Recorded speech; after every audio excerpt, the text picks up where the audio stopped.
America అధ్యక్షుడు Trump ఓ పక్కన China మీద 100% ఆంక్షలు పెట్టాడు, భారతదేశం మీద 50% ఆంక్షలు, అంటే టారిఫ్లు పెట్టాడు, పన్నులు వేశాడు.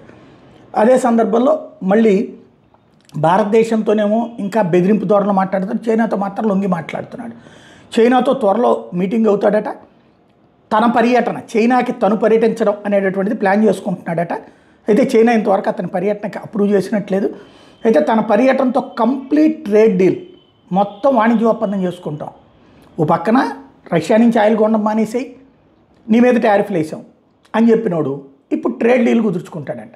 అంటే ఇప్పుడు మనకు కూడా ట్రేడ్ డీల్ కుదుర్చుకుంటామంటూ సోయా కొనండి, మొక్కజొన్న కొనండి, లేకపోతే మా విత్తనాలు వాడండి, మా వ్యవసాయ ఉత్పత్తులు తీసుకోండి, మా పాల ఉత్పత్తులు తీసుకోండి అన్నట్టు చైనా దగ్గర చెప్తాడు. అప్పుడు చైనా ఒప్పుకుంటుందా? ఒప్పుకున్నా ఒప్పుకోకపోయినా సరే ట్రేడ్ డీల్ పేరుతో తన టారిఫ్లు తనే తీసేస్తాడా? చైనాతో అవసరం అంత ఉంది. వీళ్ళందరూ కూడా చెప్పాను కదా ముందే, దొంగలు ఊళ్ళు పంచుకున్నట్టు పైకి నటిస్తారు, అందరూ ఒకళ్ళకొకళ్ళు దొంగలే.